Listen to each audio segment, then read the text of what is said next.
Yo guys, what is up? It is Ryan Sneaks back with another video, and today we have another pickup. These are a pair of Jordan 1 lows. These recently came out, and a lot of people were saying they were going to sleep on them, that they were bricks, whatever. These sold out actually really quickly. These are part of that Inside Out pack. I don't know. I mean, I thought they were really nice. I really like the colorway on them, just like a black nylon, gray, and cream. I thought that was really, really nice.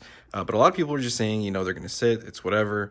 I myself picked these up on Undefeated because they went live a little bit early. They were $10 more on Undefeated, which I don't understand why, but it saved me the trouble of trying to go through the sneakers app because for some reason I never get anything on the sneakers app. So I went ahead and picked these up, and then next thing I knew, they sold out on the sneakers app when they released. So I was pretty happy I did the $10 extra on Undefeated to secure my pair. As you can see, they do come with some extra cream laces. I don't know exactly what I'm going to do with these, if I'm going to leave them just black or cream. I think maybe black. I think it just goes better. But I don't know. I'll probably wait to see some pictures of people swapping the laces out and stuff like that.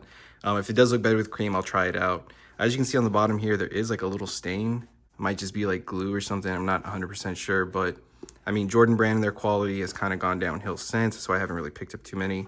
As you can see, it's like exposed foam, which I think is really nice. Looks pretty cool. It's supposed to be like an inside out thing. Did a few other inside out shoes, but those are like Gore-Tex and stuff like that. These aren't. So these aren't waterproof or weatherproof, anything like that. These are just regular nylon. Yeah, overall, I really do like them. I think they were really, really nice. I like the colorway, and Jordan 1 lows are always going to be something that I think I can wear because I just like the low top. But I do kind of stay away from picking up like, you know, just all the other GRs that come out. I thought these were just really, really nice, so I picked them up. Hey, but that is going to be it. Thank you guys again for watching. Don't forget to hit that like, comment, and subscribe button, and I'll catch you guys next time.